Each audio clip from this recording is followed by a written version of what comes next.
So, I believe it works in this order. I had been seeing a therapist by video. Yes. It had to be this way for some reason. All right, named Amy.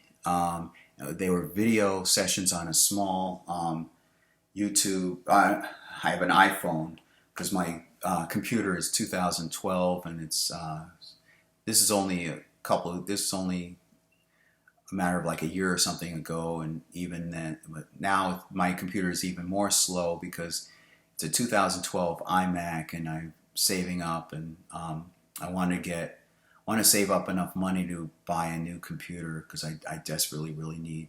It's not that it's a computer that doesn't work, but it's not conducive.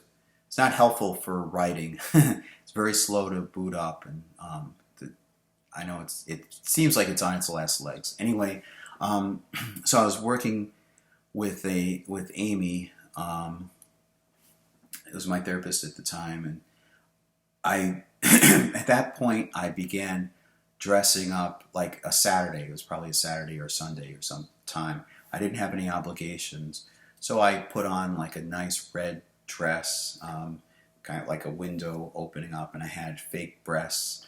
I carefully did that, and I had hair, wig, and so forth. And for the time, that was pretty good. So she saw it, and I figured now, in therapy, in that milieu, the one thing they say over and over, they encourage over and over is, you are yourself, and they don't, the transgender, and be who you are, and so forth. And I figured they were very, not that I'm transgender, but I mean, figure I'm pretty safe in dressing up like that for somebody, and it is an aspect of myself. I had never dressed openly for anybody at that point. So she immediately came on, and she saw me in the video.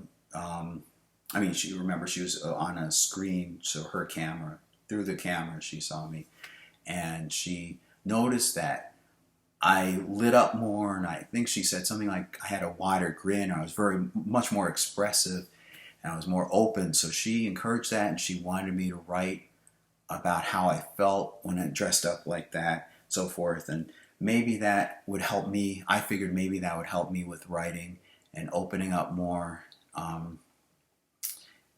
Maybe being less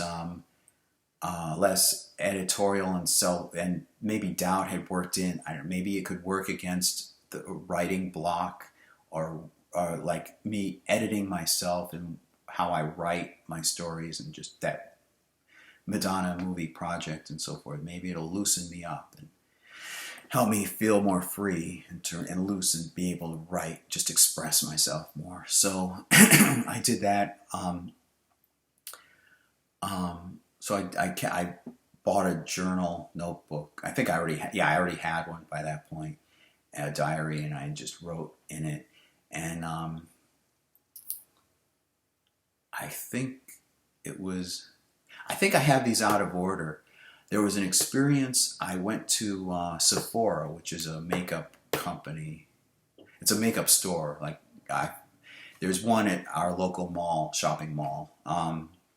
I think I have that backwards. Because I had just gotten my first car, my second car in my whole life, but the first car I've had for more than 3 months. It's the car I still have, and I was with a different therapist at that point.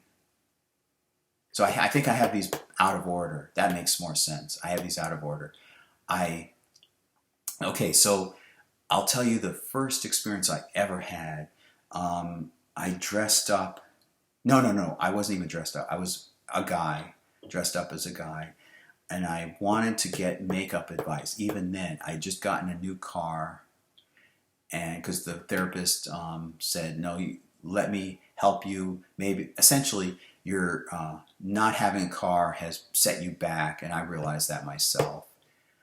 But I didn't know whether I could afford one or not. So she, sorry. So she said, no, you should be able to afford one. And she knew somebody at Driver's Village. Okay, so I got a car, and shortly after that, I wanted to get makeup advice.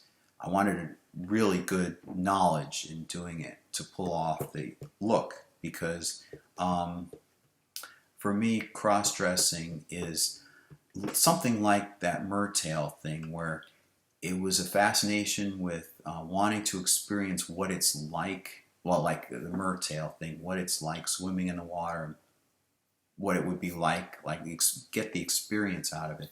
And two, the fascination with seeing if I could pull off the look, like amazing people and fooling people. One of the interests I had during my college years was becoming a stage illusionist.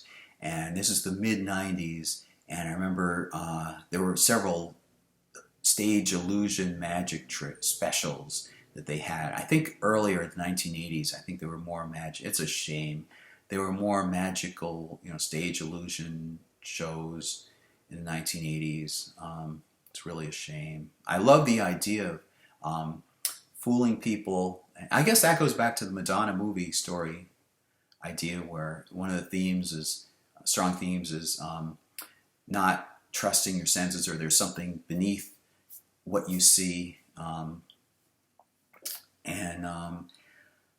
So I like the idea of like trying to blend in. That's what I don't like about. I understand it's for a different purpose. It's a different crowd, but in the cross-dressing thing, people, there's this thing about passing, whether you can be able to pass or not, and other people say, well, it doesn't matter if you pass or not, it's how you feel and so forth. In some sense, it does matter to me, because one of the goals of mine is to see how closely I can pass. It's a challenge. And two, if I can pass very well, it's like a ticket. I can be able to get on the ride and see what it's like from a woman's point of view, like a woman's experience. And that gets back into designing characters, and I want to know more about how the universe is like. I want to know what things are like from different points of view.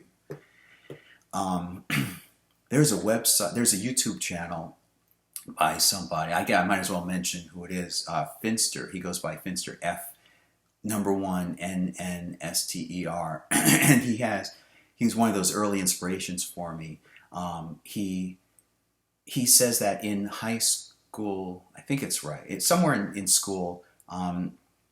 He was one of those kids that girls like to put makeup on, like feminize, like just experiment and have fun putting makeup on him. And it really worked. So he got into it himself, and then he started this channel. Like he already had the channel, but people started sending him stuff, and he just started experimenting.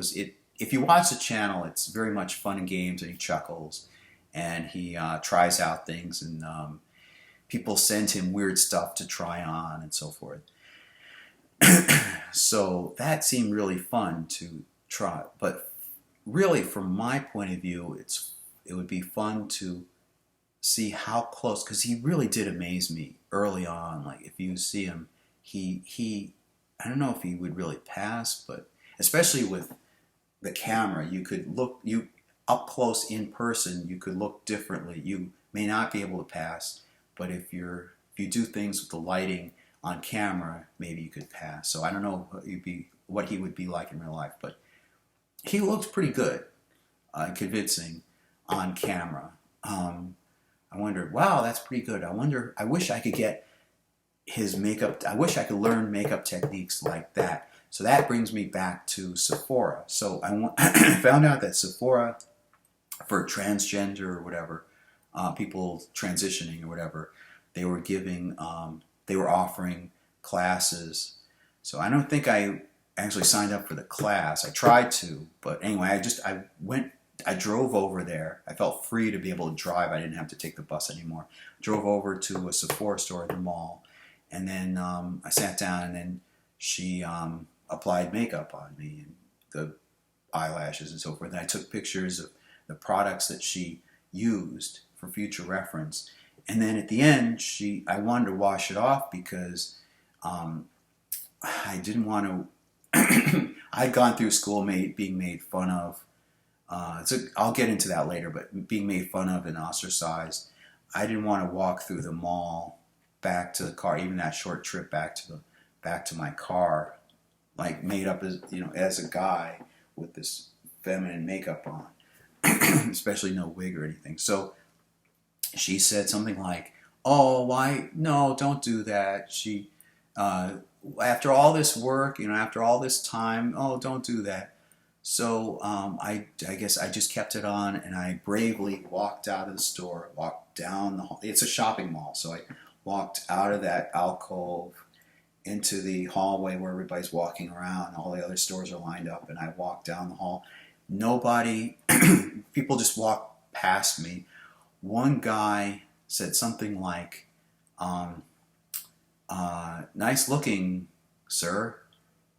And I don't think it was really that. It doesn't sound really that mean-spirited. It just it just sounds the way it sounded like that. It wasn't that mean. I could put up with that. One comment. So I walked to my car and I drove home, kind of eager to get home. But after that, since then, that's the example I've used in saying that I felt brave if I could go through like this trench of people walking by me looking silly like that. Then I could put up with a lot. It's like there's this movie Tin Cup with Kevin Costner and Cheech Marin, and he's a golfer, and he feels that he's goofed up. He can't swing golf the way he could before. So Cheech Marin has him do some ridiculous things. He says, "That's stupid. I'll look ridiculous." And then Cheech says, "Well, that's no more ridiculous than you missing these golf swings." So he does that. And in some sense, it's like that, where if I could be able to walk through, as ridiculous as I looked, maybe I can do these other things feeling braver and not caring as much what other people think. Maybe that is some aspect of myself, caring what other people think. I'll have to explore that maybe in another video, or maybe it'll probably come up sometime in the channel.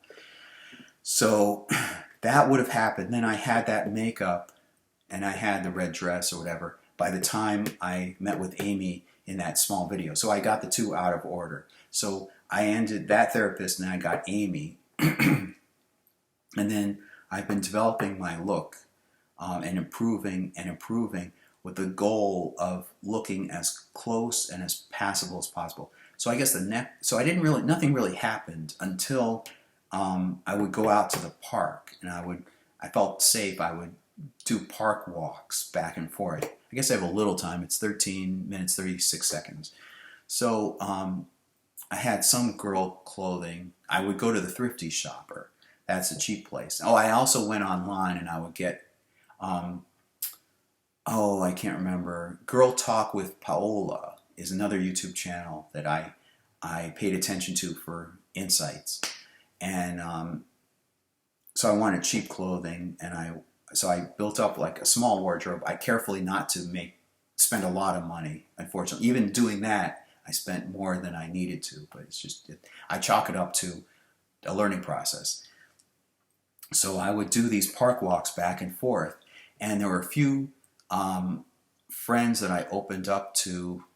There was a former coworker at that agency, former coworker from the children's outpatient clinic, mental clinic I worked at. If I mentioned it before, whoops.